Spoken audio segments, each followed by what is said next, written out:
C'est l'heure de rentrer à l'étable. Mais qui vient par ici? Un mendiant? Un voyageur? Ou on dirait plutôt un grand seigneur? Ah, cette basilique! Elle méritait bien le don que je lui ai fait. Bonjour, monseigneur. On dirait que vous n'êtes pas d'ici. Bonjour, brave paysanne. Non, je ne suis pas d'ici. Mon nom est Eudes et je suis de Château. Mais il y a bien longtemps que j'ai quitté cette ville pour me consacrer à ma carrière ecclésiastique. Ah, vous êtes un prêtre. Un prêtre? Non, un cardinal. Oh, cardinal. Mon Dieu, un cardinal à Neuville. Certains de ce village disent que je suis né ici. C'est faux.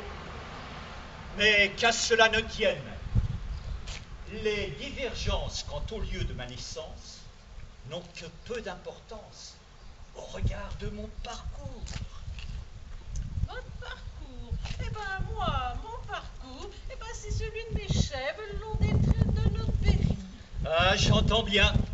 Mais moi, quand je parle de mon parcours, cela veut dire ma vie. Veux-tu que j'en te raconte?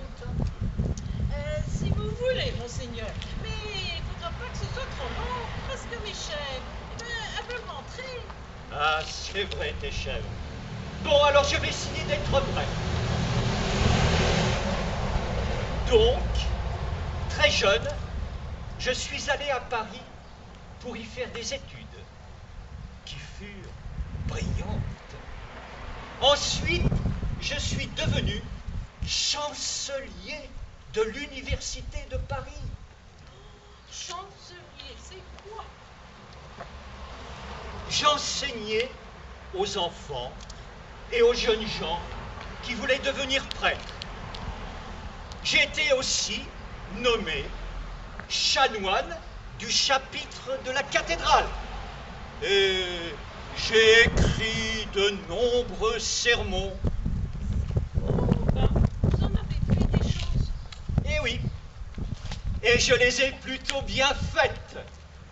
Si bien que notre roi Louis m'a remarqué. Et il m'a souvent demandé d'arbitrer les litiges entre les clercs et de rétablir la paix entre les seigneurs. J'ai même dû intervenir pour remettre de l'ordre dans le chapitre de Notre-Dame. Comment ça, de l'ordre? Ben oui, parce que les chanoines bavardaient pendant l'office. Ah, pour des chanoines, c'est pas bien. Et je n'aimais pas non plus la présence de femmes dans certaines demeures du cloître. Oh, les femmes, elles n'ont jamais fait de mal à personne. Non, bien sûr, mais elles n'avaient pas côtoyé les moines. Oh, les pauvres. Oh, je parle des moines. Il y avait aussi des chèvres, des perroquets et même des singes. Va pour les chèvres. Mais pour ce qui est des perroquets et puis des singes, oh, des créatures du diable. Laissons le diable, laissons le diable. Ce qui importe aux yeux de Dieu, c'est que j'ai eu l'honneur d'être nommé par le pape pour seconder notre bien-aimé roi Louis dans sa croisade de 1245. Mais je vous quitte, monseigneur, parce que moi, les croisades, bah, j'y connais rien. Hein. Et puis mes chèvres, eh ben, elles n'entendent pas.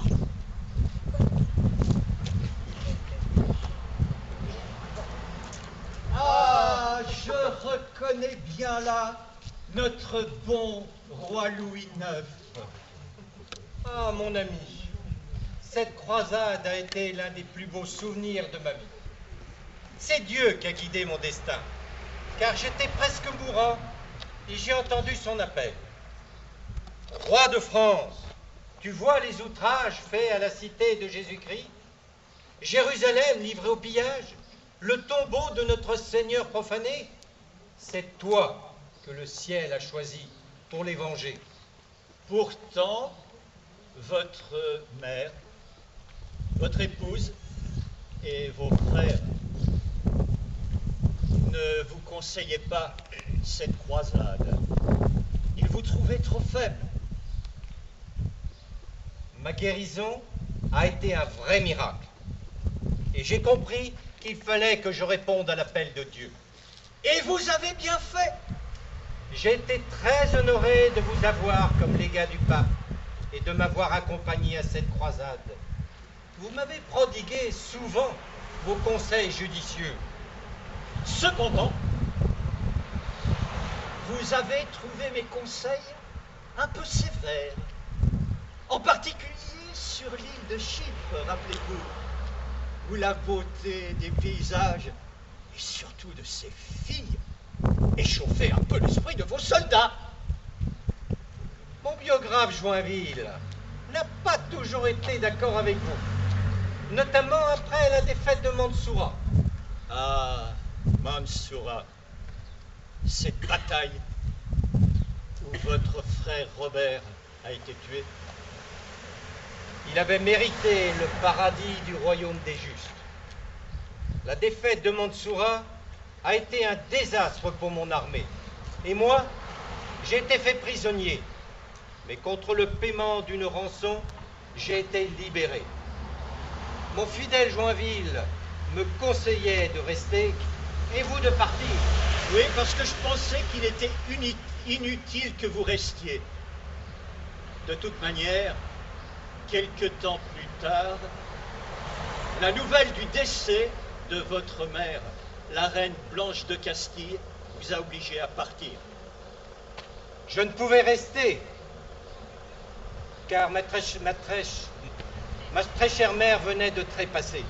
Le royaume de France avait besoin de moi. Je suis donc rentré en France et vous en Italie. Mais auparavant, j'ai fait envoyer des reliques dans ce village. 2 gouttes du sang de notre Seigneur Jésus-Christ et un fragment de son tombeau. Pourquoi avoir choisi ce village?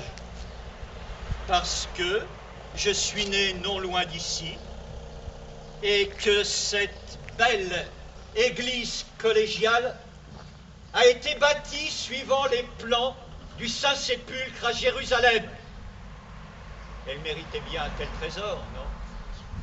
Et vous, sire, vous avez aussi ramené des reliques de Terre Sainte? Oui, la sainte couronne d'épines de notre Seigneur. J'ai fait construire à Paris la Sainte Chapelle, uniquement pour elle. Ah, cette relique, il sera vénéré pour l'éternité.